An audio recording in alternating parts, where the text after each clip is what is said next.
Hello guys, I'm going to select 0.5 and I thought let's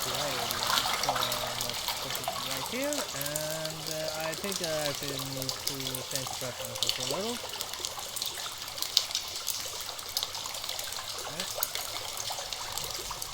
Okay. So let's continue where we left off. Oh, this is wonderful. The warm water is so refreshing. Thank you very much, Bonnie, for running this back for me. Feel like a new woman. Oh, so that was thoughtful. Glad to see you enjoying yourself so much, but what? You're not gonna let me Tuesday, so I had the protest to one side.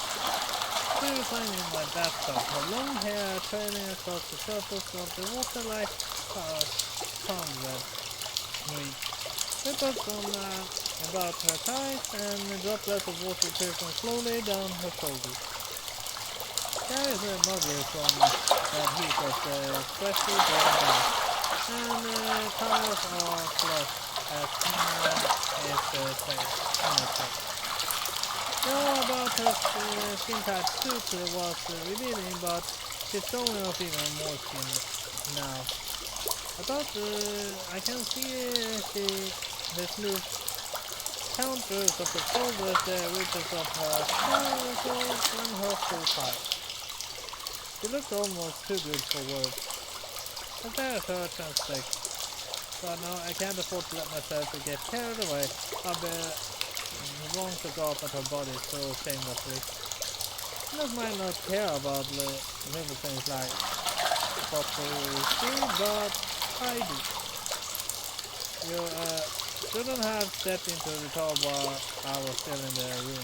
That's not considered appropriate in this country, or in many countries that I can think of. Sometimes where you get along with someone or in what kind of relationship you have. And not between two friends of the opposite sex. So we're not strangers, silly. To my darling, we know one another very, very well indeed. I cannot think why there would be a problem with this arrangement.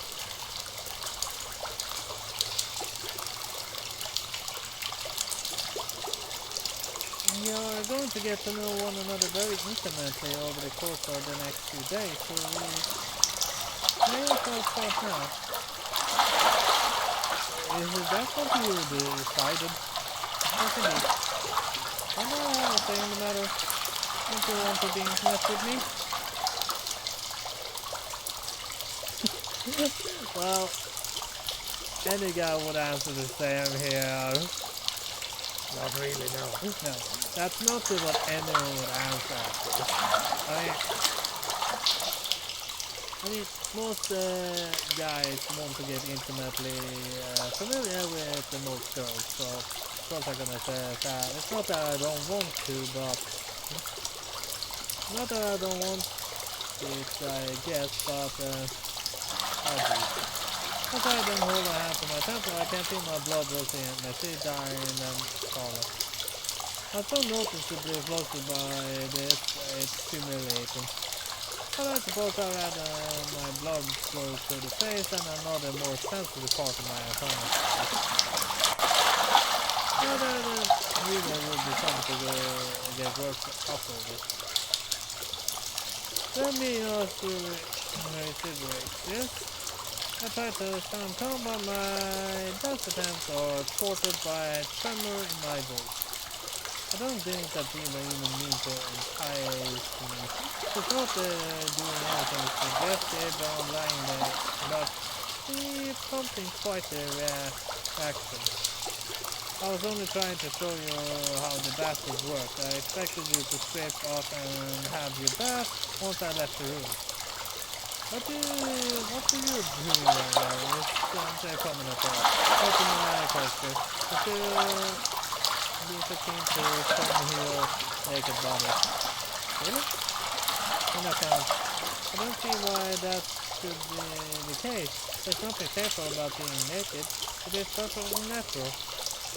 In Congo, people were not hot or finicky about such affairs. That they weren't in Congo, but we're not in Congo anymore. It's the planet Earth. You need to play by the old rules. Don't step off in front of other people, alright? It's not so bad inside my apartment where nobody else can see you, but if you do it in public, you get in trouble. I'm warning you for your own good.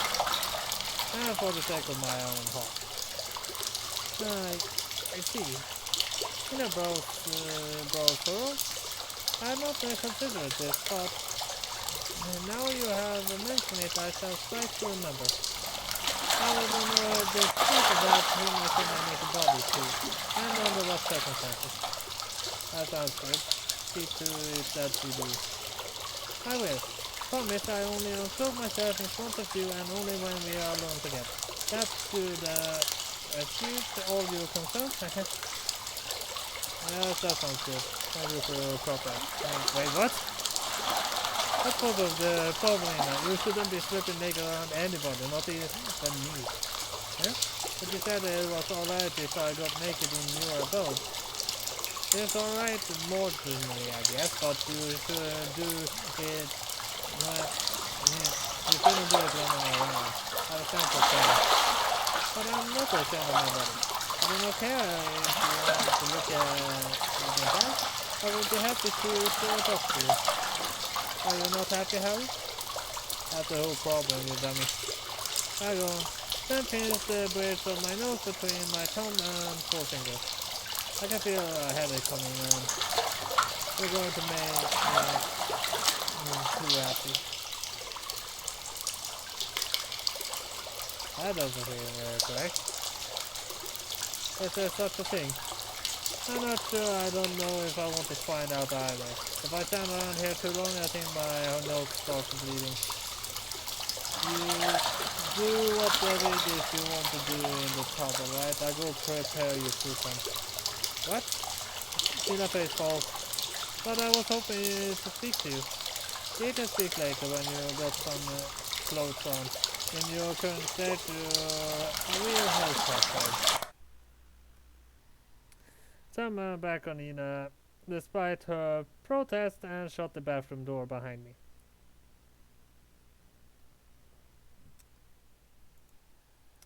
Now back in the main room of my apartment, I saw it and sink to the ground.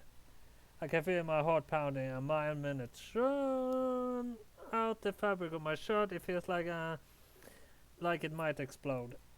I knew Ina was spacey, but I didn't realize she was quite this careless. I'm afraid if we continue cohabiting like this, she really will be the death of me. This living arrangement is whittling years of my life expectancies here. I feel exhausted.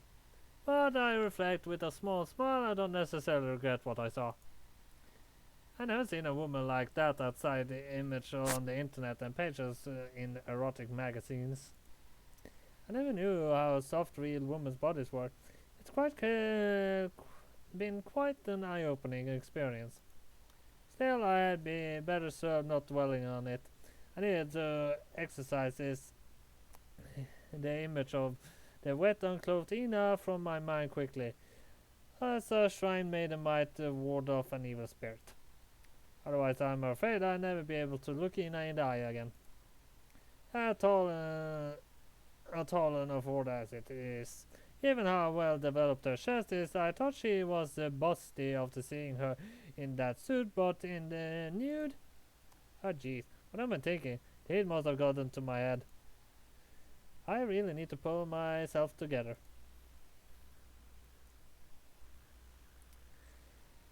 Half an hour later. What do you think? Will you be able to sleep like that? Oh yes, I should think so. The shirt of yours is very comfortable, darling. Thank you for letting me borrow it. You're incredibly thoughtful.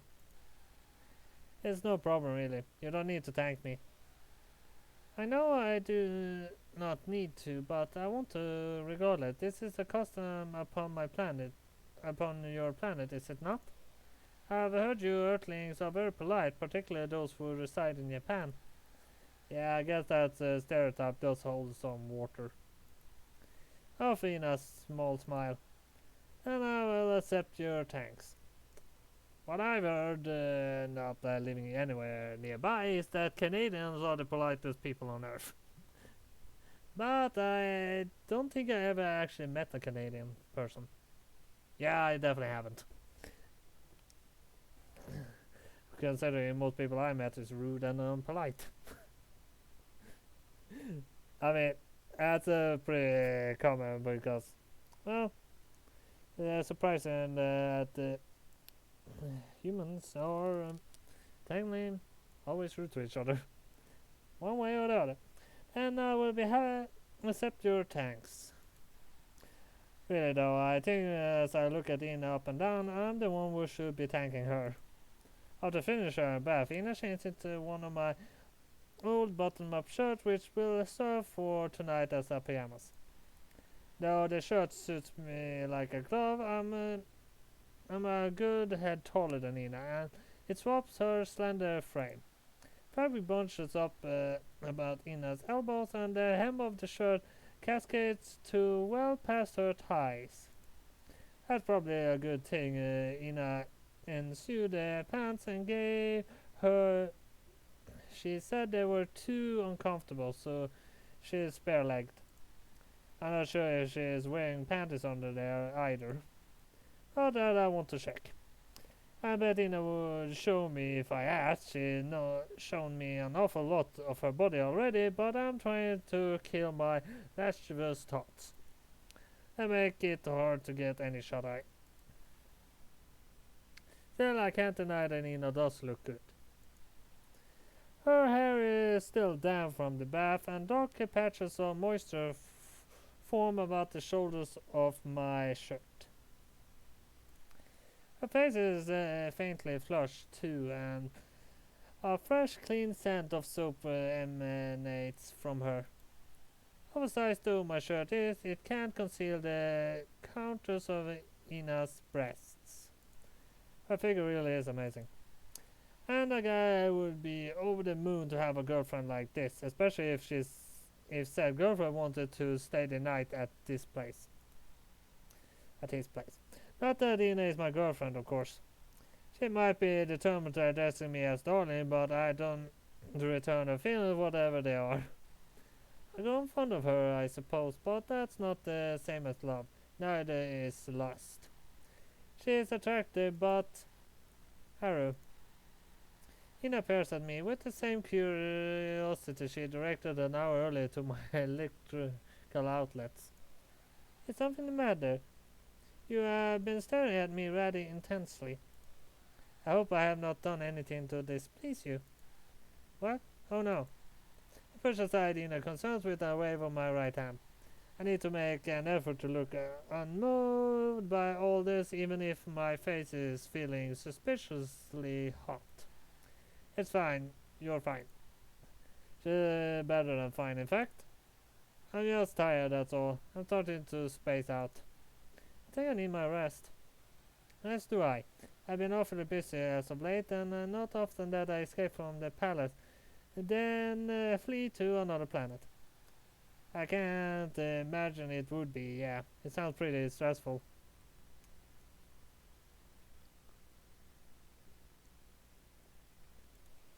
It was, at the time, but I am glad I was able to endure. Revi helped me a good deal. If I had not persevered, I never would have met you after all. I really am fortunate sitting here in your apartment speaking to you. You let me bathe my weary body, and now I'm even wearing your clothes. I'm surrounded by your scent. It feels like you're embracing me. Giggling girlishly, Ina winds her arms about her waist. I've never been happier. I'm glad to hear it, and it'd be awful if you hated it here. After coming all this way, I bet it'd feel like a massive waste of a trip.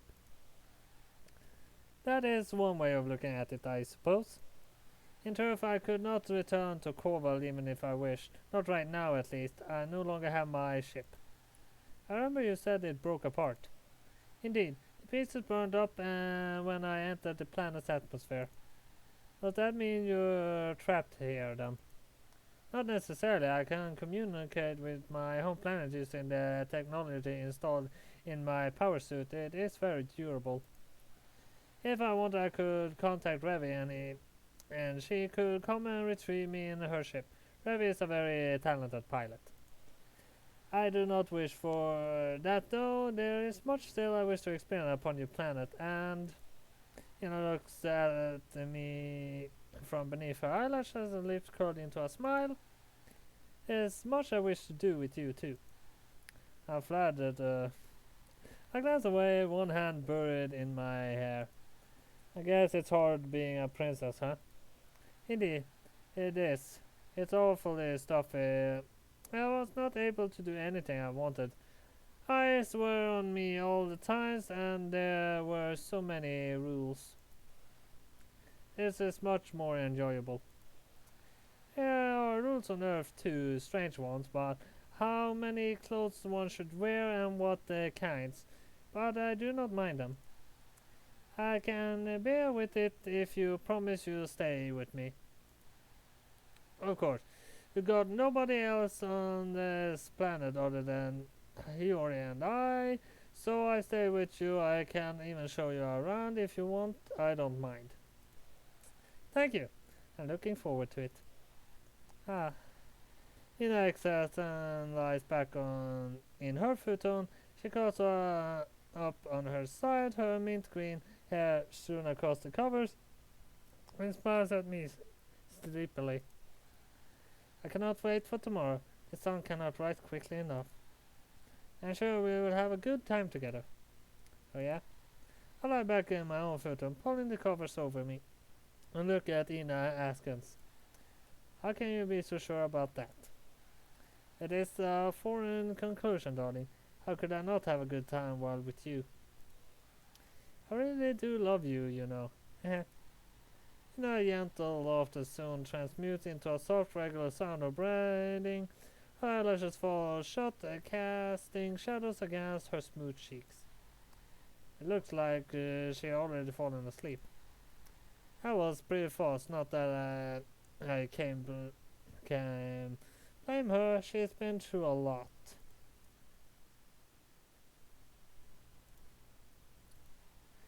Her fortitude is impressive, really. I observe her, and as I do, I find that I can't help but smile. So she loves me, huh? It's a false development, almost unnaturally so, but her confession stirs something with me regardless. Is there any chance that I might someday return her feelings? It's not beyond the realms of possibility. I just have to see what tomorrow holds. Ah. I unwretched its away from my own throat. I closed my eyes, my lost lashes matting together. And soon I too succumbed to my own sleeplessness.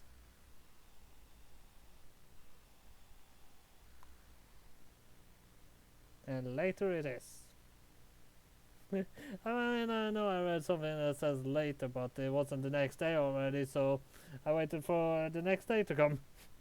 The next day. That was one of the best sleep cycles I have experienced in a good long while. I feel very well rested now. Out of you, Arrow, are you ready for another day upon your wonderful planet?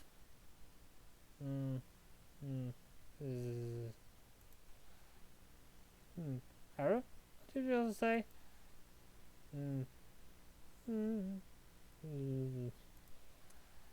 I wonder what that could mean. That's some manner of code. We are attempting to communicate sensitive data to me in an encrypted fashion, so it will not be compromised.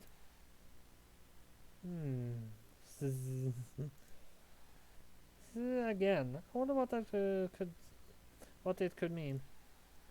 It's quite peculiar that you are making such noises with your eyes closed. I wonder. Are you responsive, Haru? See again. Is that a genuine response, or is Haru making these noises inadvertently? Perhaps I should take it as a natural function of an earthling's body, much like breathing. I'm beginning to wonder whether he means to speak to me at all, or it looks as though he is still asleep. Zzz.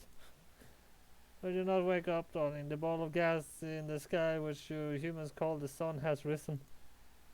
Your room is full of light, and outside I can hear the twittering of the warm-blooded avian life forms you call birds. That does actually is pretty funny reading. It would be more funny if she was actually accurate, because the sun actually never rises. That's actually the Earth's own rotation that makes it appear as the sun rises, but it doesn't. I believe they are telling you to arise, as am I. I wish to go outside and explore more of your planet. Will you not wake up, darling? Zzz. Darling. Zzz. Oh my, I suppose it's no good. He's an impervious both to my voice and my touch. He must have been even more exhausted than I to sleep for such a great length of time. That or humans are more delicate than I thought. I don't want to be late to meet with Yuri, but my darling does look very cute when he slumbers so. I feel very blessed to have to witness such a sight. He is so vulnerable in this state, and so very delicate. His eyelashes are so long, and his lips look very kissable. I would like to help myself, but perhaps that is the breach of human etiquette. I cannot say for certain. There's still so much I need to study. Oh, I know. While my darling is asleep, I should use this as an opportunity to familiarize myself with Earth and with the interest of its inhabitants. That would help me blend in. Oh god, this can't end well. My darling must be a wise man, for his shelves are full of books. I shall help myself. Now let's see, what is this? All these books appear to be about the stars, and the ones on the shelves too. I know much about the stars already. Having come from space, these books will not help me at all. I need to find material more pertinent to my earthly concerns. Perhaps my darling has more books in his closet. Oh god. There are fewer books in here than there were on the shelves, but oh my. These appear to be books, though they are of different kind to the others I've seen thus far. There are strange woman on the covers, weighing very little. I thought my darling said last night that going unclothed was considered improper among his people. I wonder why these women are allowed to pose so. Is this more acceptable to depict nakedness in books than it is to go naked in real life? Let me see what else this book contains.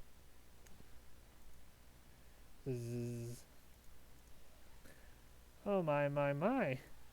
There's another book with words full instead of photos, all of women. They are posed in such intriguing manners I can see so much skin. I wonder, could my darling be interested in such affairs? Would he like if I enacted some of these scenes? I can see in these books upon him. Certainly that should rouse him from his slumber. Perhaps I will try it. If nothing else, I will serve to strengthen our bonds. I want to show my darling how much I care for him. What better way to do that than to cater to his desires? I hope you are prepared, darling. I'm going to make all your dreams come true. I cannot end it well. Well, that was a disaster. I muttered darkly to myself as I walked down the streets alongside Ina. It's been about half an hour since Ina's rather unconventional wake-up call, and I'm still reeling from it.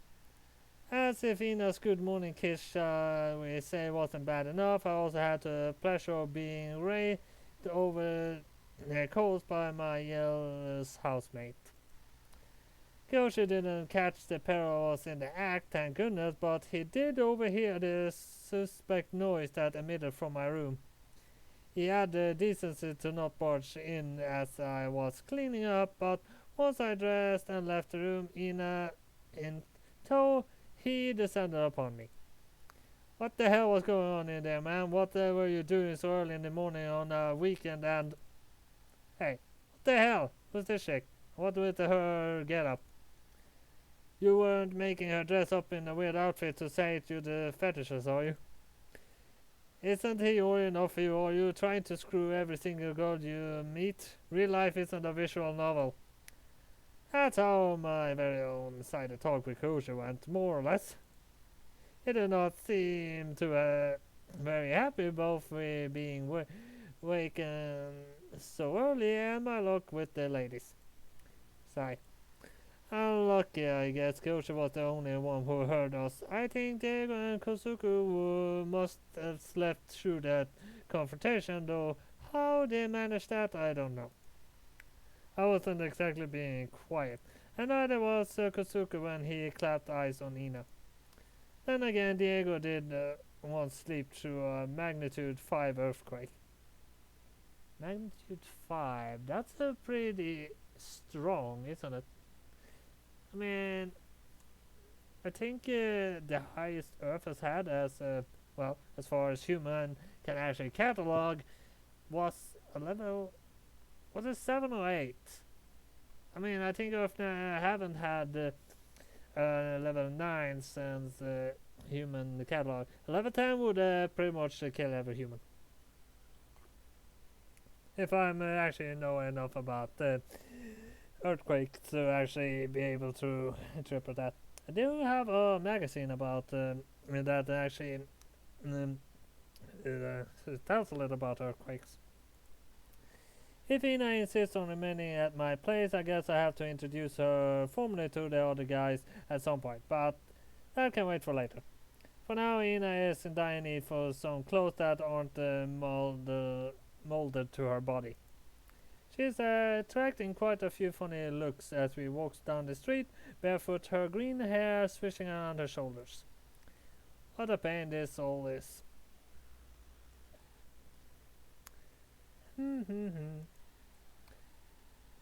The instigator of my current problem last seems blissfully unaware of the chaos she's causing. Ina is busy humming cheerfully, her eyes bright like yams. She drinks in the sight like a tourist, turning her head this way and that to take in all the apartments and the street lamps and the utility poles. I don't live in a particularly nice area of Tokyo. It is quite run down, really. A rough neighborhood like this was the only one I could afford. Nothing all that attractive about the immediate surroundings, but Ina seems enchanted. Hey, I called to Ina from a few paces behind, hands jammed deep in my pockets. Are you enjoying the sights? Oh yes, very much so. This place is nothing at all like Corval. In what way? In every conceivable way. The architecture is completely different and we do not have all these funny poles growing out of the ground. The sky in Corval is red, not blue, and we have 2 suns. And it is far, far hotter, drier too. Our grounds are not hard like this beneath the feet. Most of Corval's surfaces are covered in sand. It is colder here too, and people wear strange clothes. They are covered almost from tip to toe. It is all very strange to me. I guess it would be if you used a hot climate like that. I frowned thoughtfully. Part of me wishes Ina wouldn't stare at everything, and more importantly, everyone. We passed so unabashedly. It's a bit embarrassing being saddled with a girl who's making her otherness so apparent. I can't fault her for her enthusiasm, though this is the first time Ina had a proper look at Tokyo streets. She walked back to my home with me last night, sure, but it was dark then and she was tired. She didn't get a good look at the buildings or the stores or the cars. There were many people outside. Well, there weren't many people outside either. Must be a huge culture shock to Ina, but she doesn't seem at all overwhelmed. She looks excited instead. Every little thing prompts from her a squeal of delight. I've never thought this part of Tokyo is all that much to look at myself, but oh goodness me, look at this small cute animal. We don't have these on Koval, though I am familiar with them in theory. This is what you humans call a cat, is it not? It is so cute. Do you think I can pet it? I would very much like to become his friend. As I watch Ina, I feel my grumpiness beginning to fade. She might have gotten me into an awkward situation this morning, sure, but I don't think she intended that. I don't think Ina has a wicked bone in her body.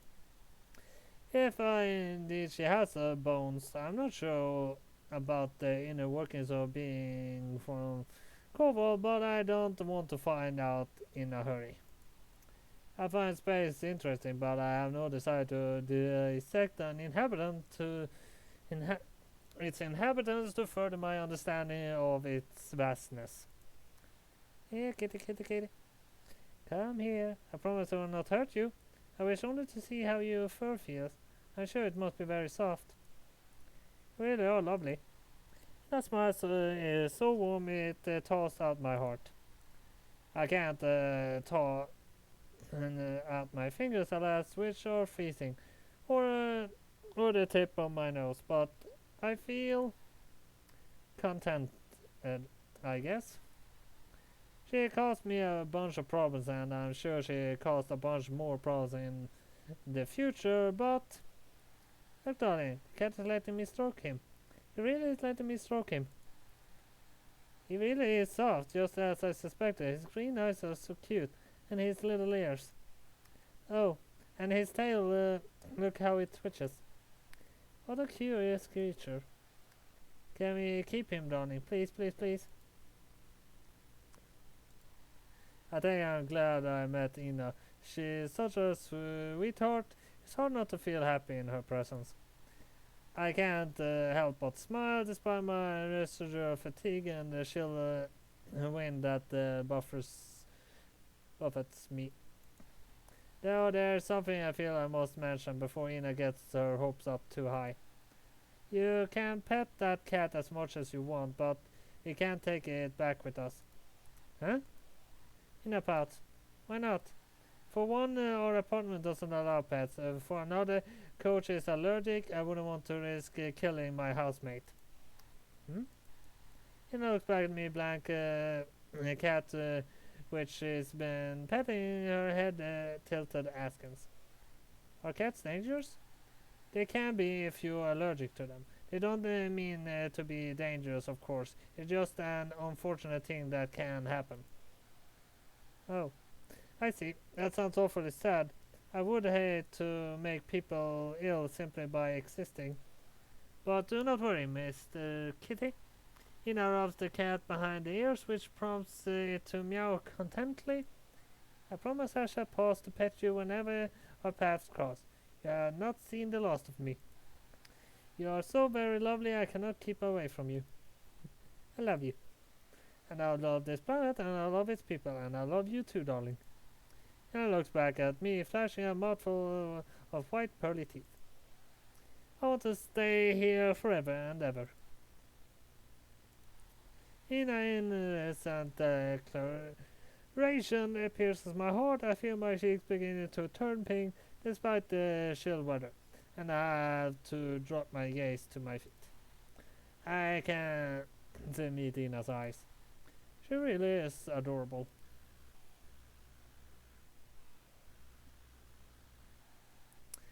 Hi you two, long time no see. Here greets Ina and enthusiastically once we enter her line of sight. I checking out the area we're in right now, and oh, okay. Hiyori shorts up the hair is braided and at the sides as per usual, and she's wearing a grey coat layered over her pastel pink sweater and navy skirt. She looks rather snug in that coat given its fluffy color. Certainly she looks snugger than Ina, who's still wearing her skin-tight bodysuit. Hiyori gives Ina a once over, her arms linked behind her back and blinking curiously. She says, "Goodness, that tie isn't very practical. Aren't you cold, Ina?" "It's alright. The suit of mine is made with cutting-edge Corva and technology. It has the sensors built in to read my body temperature, which in turn adjust the levels of heat outputted by the suit. It's actually rather warm." "Really? This is so interesting. Can I feel it?" "Go right ahead." Smiling, Ina holds out an arm for Hiyori inspection. Hiyori's slender fingers wind about Ina's wrist. She squeezes it as though searching for a pulse, then gasps. "You're right, the suit does feel very warm. I think it might even be cozier than my coat." "I told you so." Smiling, Ina extricates her arm from Hiyori's grip and takes the neat step backwards. "I feel just fine. The climate upon this planet may be dissimilar to what I'm accustomed to, but my suit can adjust to it.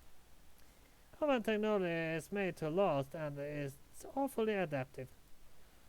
This suit is constructed from polyfibers that should last for at least a century without sustaining any major wear and tear, even if they were to use it at all day."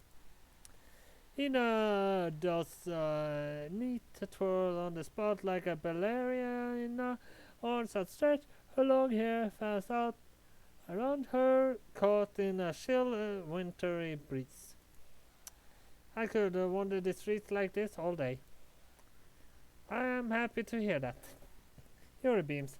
"Now that I know your suit is that impressive, it makes me wonder whether we need to buy you any new clothes at all. I'm afraid the manufacturing process on Earth can compare to your technology. Your suit sounds so much more practical than my coat." "It might be more practical if we weren't talking purely about keeping warm, but it's absolutely impractical for day-to-day wear. We've been getting all kinds of funny looks since we set off this morning, and I don't want Ina standing out too much." "That's a good point. We wouldn't want to draw suspicion towards her. The last thing I want is for you to be taken away to a laboratory and dissected." He notices twirling and looks at her eyes wide. "Could that really happen?" "I'm not entirely sure. It happens a lot to aliens in movies." "But you're not much like the aliens that get depicted in movies. You look like an ordinary girl for the most part. And I like to think of our government would feel guilty about cutting you up. Well, humans can be awfully xenophobic.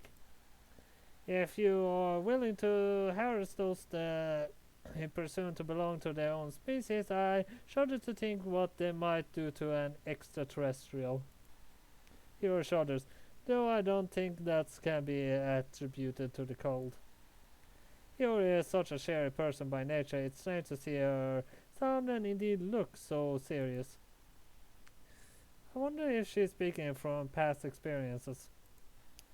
Though I spent several months in Hiyori's company as a fellow member of the astronomy club, I know very little about her past. She almost never talks about it, save, I guess, for her assertions that she from another planet.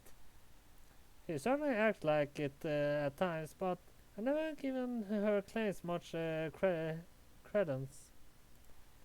Did she stress this point back when she was in high school too? If so, I wouldn't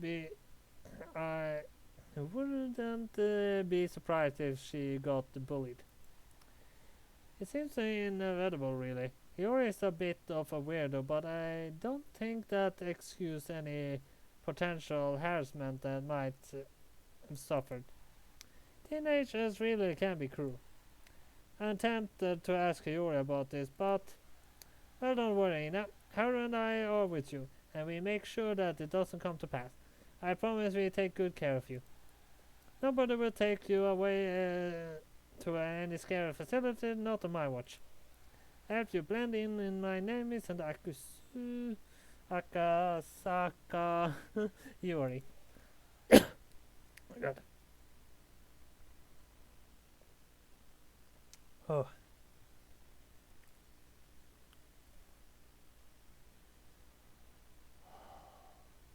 Alright. Yay, thank you, Yuri. You're very kind to me. Of course, we are friends after all. As fellow aliens, we have to stick together. Now, why don't we start shopping? Your suit is very impressive piece of technology, but Harry is right. You really do need some human clothes. It'd be no easy feat to showcase all of your charms, Ina, but I don't worry. Big sis, you already got this, so you can rely on me.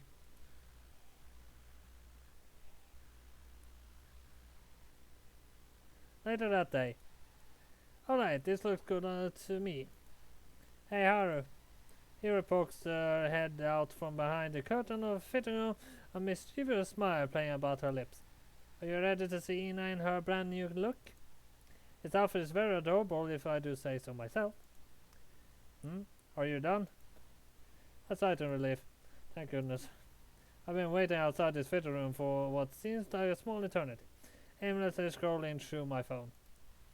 I never knew there was so much truth to the stereotype that women can take so long for clothes shopping. A quick glance at my phone that tells me it's been 2 hours, give or take, since Hiyori, Ina, and I entered this department store. Hiyori guided Ina around, pointing out various bits and pieces that she thought were particularly cute, while I trailed along behind them. Being an average guy without an eye out for fashion, I was content to let Hiyori call all his shots during Operation Outfit Ina. I found the whole process pretty tedious, if I'm being honest. But I guess it was nice watching the two girls bond over flouncy skirts and button-up shirts. Every once in a while, Hiyori turned to me to ask my opinion about a particular printed skirt or the neckline of a shirt, but I doubt my replies were all that helpful. I'm of the opinion that Ina's cute enough to make any outfit work. I just want to see her dressed in something of a less ostentatious than her sci-fi suit. Now, at long last, it looks like Hiyori finally finished styling Ina. With a bit of luck, I'll soon be free from this department store and the bubbly pop song that's been playing incessantly over the speakers. If I have to listen to one more song by oh god, Iku Ayu, I think I'll tear my own ears off. Alright, so we can honestly say now that the universe of Sakura Alien is directly connected to Sakura Succubus. But if succubus actually exist in that universe, aliens aren't that far off either. So that's interesting to know, but now we also need to figure out the timeline. We might get that chance actually. What does Ina look like then? I'm curious. I know you would be. I'm sorry it took so long to pick something out, but, well, you can't rush perfection. I don't mean to toot my own horn, but I think I did a wonderful job putting this ensemble together. I'm sure she'd take your breath away. Also some pretty confident words. Now I'm really invested. As you should be. Just feast your eyes on this. Hero draws back the curtain, then that separates the fitting room cubicle from the waiting area with a dramatic flourish to reveal. Okay, that's a little too flashy, I would say. I mean, the dress per se is fine enough, but having that blouse like that, well, that's a little too much, I would say. But that is actually a new picture, so it's time to end this episode. So at least that was all I have for Sakura Alien this time. So hit like and subscribe. I'll see you next time. Bye bye.